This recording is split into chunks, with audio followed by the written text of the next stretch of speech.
धरती पर ऐसा युद्ध पहले कभी नहीं हुआ। रावण युद्ध भूमि में विनाश मचा रहा था। उसके सामने सभी ने हार मान ली थी।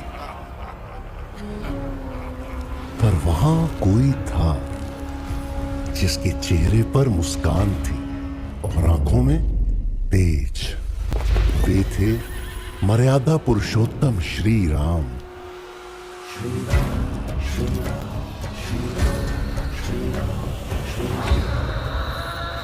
श्री राम ने ब्रह्मास्त्र आकाश की ओर छोड़ा। पूरा आकाश जगमगा उठा। लेकिन गुरुजी, एक ही बार में उन्होंने पूरे आसमान को रोशन कर दिया। लेकिन रावण के 10 सिर क्यों थे गुरुजी? और वानर सेना कहाँ से आ गई? राम राजा थे या कोई दिव्य योद्धा? इतने सारे प्रश्न एक साथ।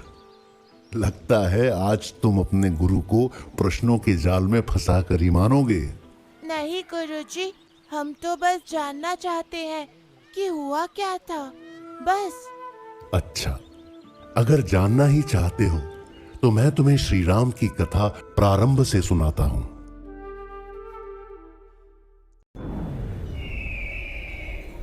ये कथा शुरू हुई अयोध्या में,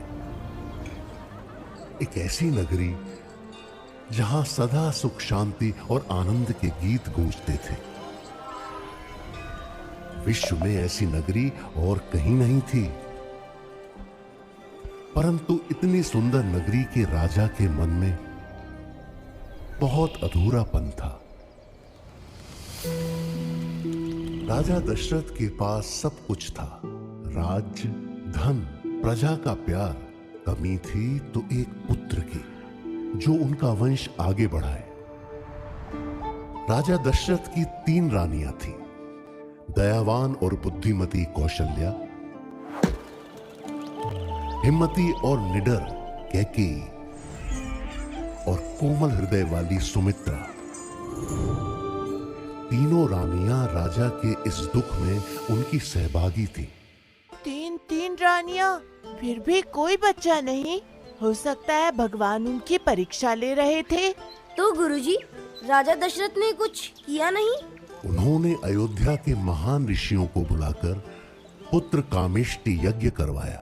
एक ऐसी पूजा जो भगवान को प्रसन्न कर सकती थी।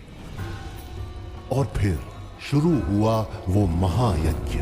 मंत्रों की गूंज के साथ अग्नि में आहुतियां दी जाने लगी। और फिर भगवान ने प्रसन्न होकर उनकी पुकार सुन ली। पुत्र आग से प्रकट हुई एक अमूल्य भेंट, एक आशीर्वाद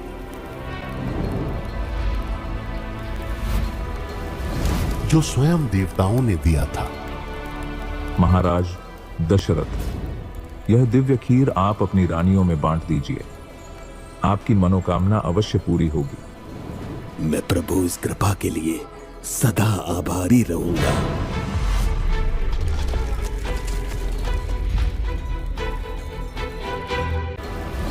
जो स्वयं देवताओं ने दिया था। महाराज दशरथ, यह दिव्य खीर आप अपनी रानियों में बांट दीजिए। आपकी मनोकामना अवश्य पूरी होगी। मैं प्रभु इस कृपा के लिए सदा आभारी रहूंगा।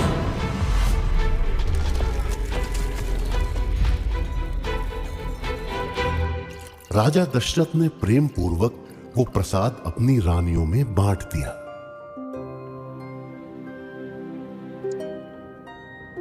और ठीक 9 महीने बाद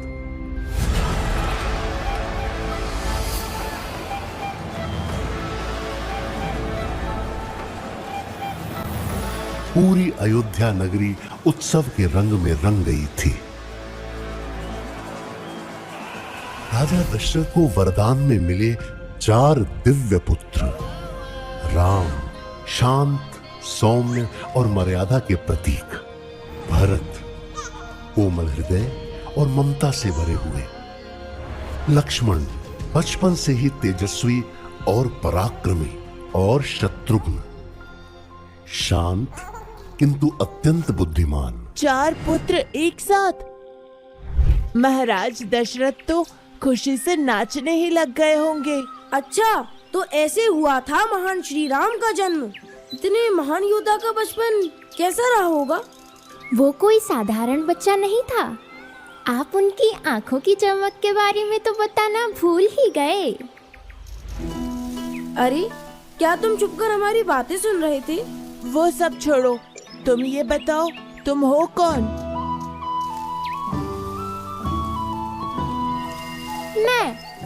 मैं तो बस एक बच्चा हूँ जिसे कहानियाँ सुनना बहुत पसंद है।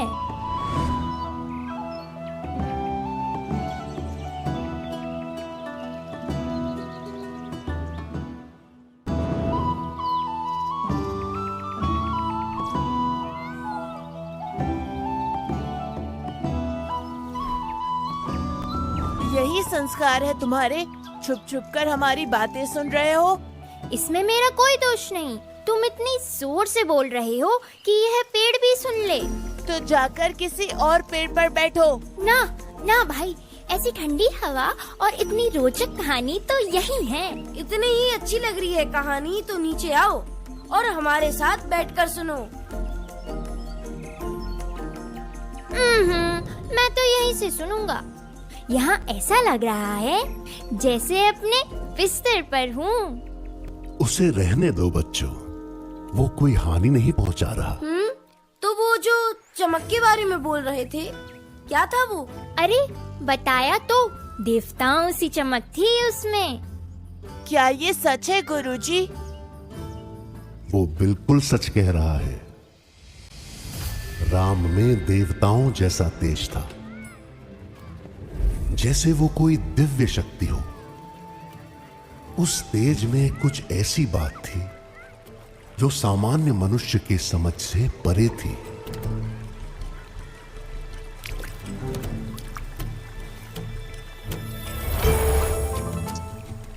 वो स्वयं भगवान विष्णु के अवतार थे। एक अवतार जिसने इस धरती पर धर्म की स्थापना के लिए जन्म लिया था।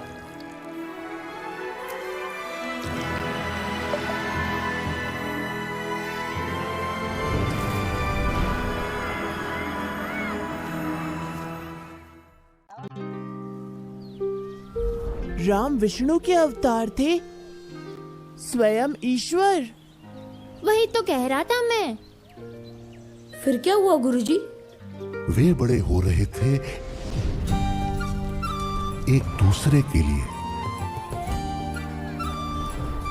प्रजा के लिए और उस पवित्र भूमि के लिए जिसकी सेवा एक दिन उनका धर्म बनने वाला था। और जब समय आया तो उन्होंने राजमहल की सुख सुविधाओं को त्याग दिया ताकि ऋषि वशिष्ठ जैसे ज्ञानी गुरु से अपनी शिक्षा प्रारंभ कर सकें।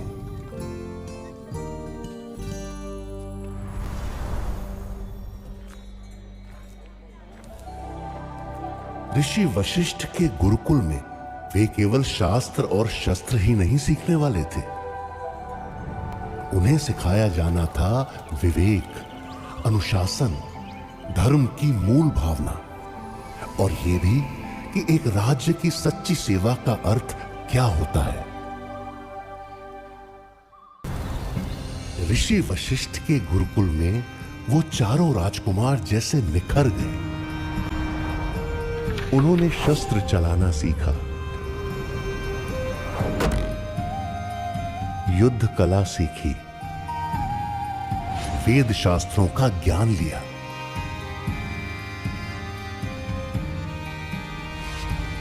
शक्ति और संयम का महत्व समझा। उन्होंने निष्ठा से सेवा करना, विवेकपूर्ण प्रश्न करना और असहायों की रक्षा करना भी सीखा।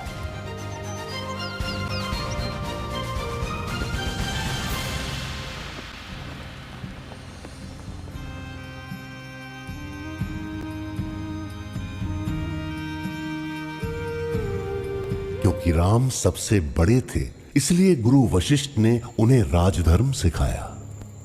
राम, तुम्हें सदैव दुर्बलों की रक्षा करनी है, धर्म की रक्षा करनी है और अपने आचरण से उदाहरण प्रस्तुत करना है। गुरुदेव, यदि राम का राजा बनना तय था तो क्या उनकी रानी भी तय थी? अरे वाह, इस कहानी का दिलचस्प मोड़ तो अब आएगा। बिल्कुल कुश। जहां एक और गुरु वशिष्ठ राम को राजा बनने के लिए प्रशिक्षित कर रहे थे, वहां से दूर मिथिला राज्य में भी राजा जनक उसी दुख में डूबे थे जिसने कभी राजा दशरथ की मानसिक शांति छीन रखी थी।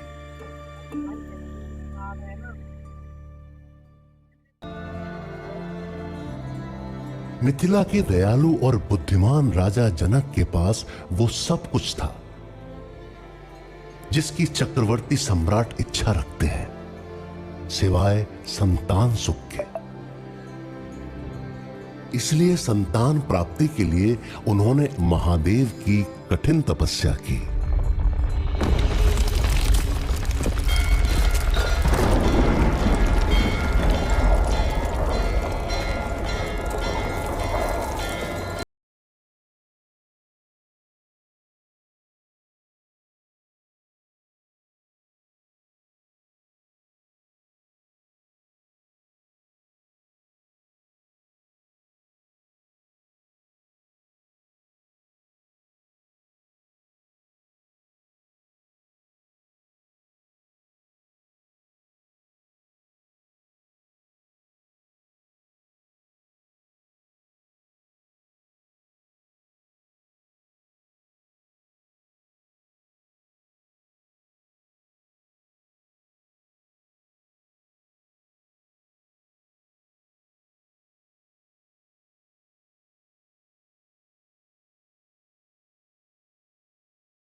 धरती मां ने राजा जनक को संतान का वरदान दिया,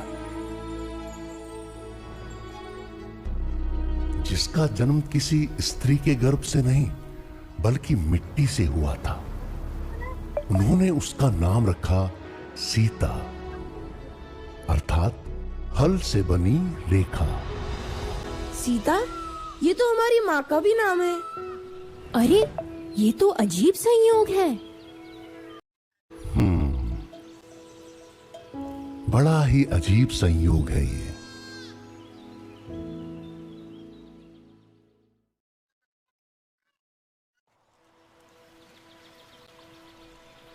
तो अब राम और सीता का मिलन होगा? हाँ गुरुदेव, अब आप हमें उनकी प्रेम कहानी तो सुनाएंगे ना? थोड़ा धैर्य रखो बच्चों, अभी तो प्रेम कहानी का आरंभ हुआ ही नहीं है। हाँ, अभी नहीं, और सीता के जीवन का मार्ग अभी अलग ही है। अभी तो राम को जीवन के कई कर्तव्य निभाने हैं। जब ऋषि वशिष्ठ के गुरुकुल में उनकी शिक्षा पूरी हुई तो वे बच्चे से नौजवान बन चुके थे। उनकी सोच और समझ गहरी हो गई थी और मन भी स्थिर हो चला था। अब समय था घर लौटने का। गुरुदेव, मैं आपके पास एक बच्चे के रूप में आया था, ढेर सारे सवालों के साथ। आपने मुझे उत्तर पाने का रास्ता दिखाया और धर्म के रास्ते पर चलने की शक्ति दी। मैं आजीवन आपका आभारी रहूंगा। और राम, आशा है कि तुम्हारे कदम कभी डगमगाएंगे नहीं, क्योंकि तुम्हारा मार्ग कोई साधारण मार्ग नहीं है।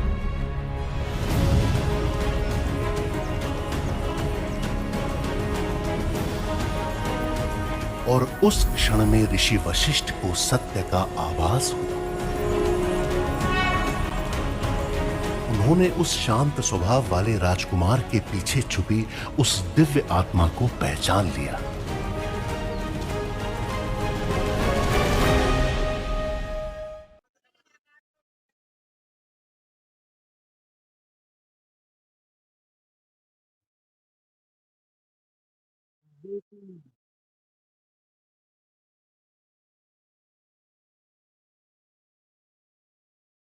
महाराज दशरथ के पुत्र हैं। और नहीं तो क्या, और वो देखो, वो है सबसे बड़े राजकुमार राम।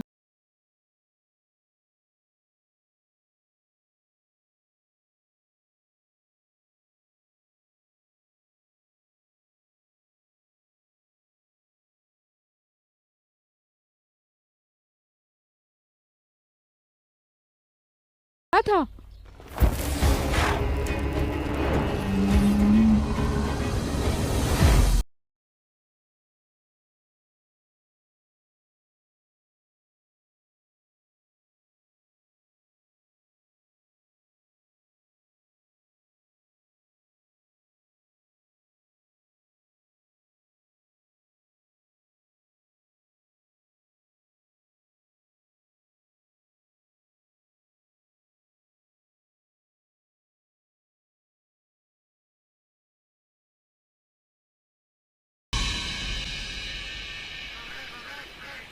तो गुरुकुल से लौटने के बाद जन जन में लोकप्रिय राम क्या अब राजा बनेंगे? बनना तो चाहिए था, लेकिन भाग्य में कुछ और ही लिखा था। और इस बार भाग्य ने उनका द्वार खटखटाया।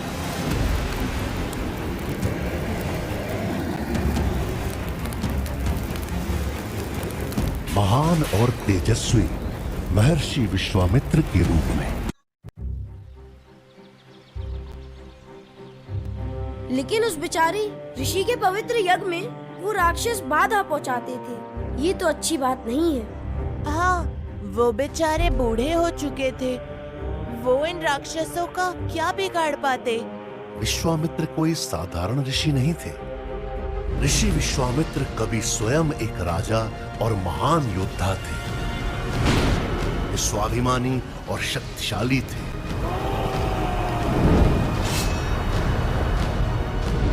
सत्य की खोज में उन्होंने अपना सिंहासन त्याग दिया।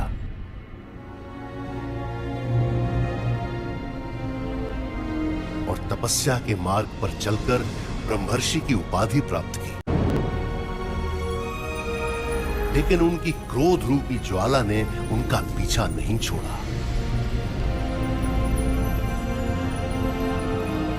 तो फिर उन्होंने क्या किया? उन राक्षसों को श्राप दे दिया? नहीं, इस बार उनके मन में कुछ और चल रहा था।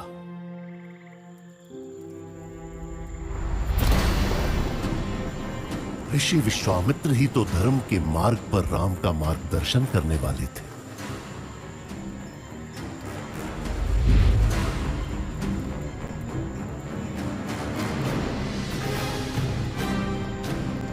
उस कर्तव्य पथ पर जिस पर राम को योद्धा बनकर चलना था, सेनाओं का नेतृत्व करना था और संसार को अंधकार से मुक्त करना था।